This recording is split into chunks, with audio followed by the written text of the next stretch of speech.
గాంధీ భవన్లో మహిళా కాంగ్రెస్ అధ్యక్షురాలు సునీతారావు ధర్నా చేశారు. పీసీసీ చీఫ్ ఛాంబర్ ముందు ధర్నాకు దిగారు. కొత్త కాంగ్రెస్ కమిటీల్లో మహిళలకు ప్రాధాన్యత కల్పించాలని డిమాండ్ చేశారామె. కార్పొరేషన్ పదవులలో కూడా ప్రాధాన్యత ఇవ్వాలంటూ ఆందోళన చేపట్టారు. కొంతకాలంగా మహిళల పట్ల వివక్ష చూపిస్తున్నారని సునీతారావు ఆరోపిస్తున్నారు.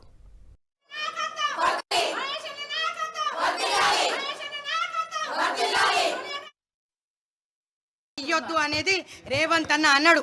మరి ఈరోజు 2 పదవులు పీసీసీ అధ్యక్షులు గారికి ఇచ్చారు.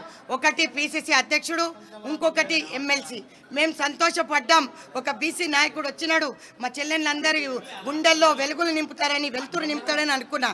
కానీ మహేష్ అన్న ఇట్లా మాట్లాడడం మాకు చాలా బాధాకరంగా అనిపించింది. ముఖ్యమంత్రి వర్యులు రేవంత్ రెడ్డి గారే మీ పేర్లు పెట్టకపోతే నేనేం చేయాలి? ముఖ్యమంత్రి ఇచ్చిన లిస్టు నేను తీసుకపోతున్నా అంటున్నాను. మరి పీసీసీ అధ్యక్షుల బాధ్యత ఏంటి అని నేను అడుగుతున్నా. మరి ముఖ్యమంత్రి అన్ననైతే నాకు తెలిసి రేవంత్ అన్న ఇయ్యాడు. గతంలో వారి మీద 9,000 కంప్లైంట్లు ఉంటే నా మీద 900 కంప్లైంట్లు ఉన్నాయి. ప్రతిరోజు అనునిత్యం నన్ను వెనకేసుకొచ్చినాడు రేవంత్ అన్న. మరి మహేష్ అన్న అబద్ధం చెప్తుండా? రేవంత్ అన్న అవునా కాదా అన్న ఏ అడ్వైజర్ అన్న మాకు చెప్పాలి.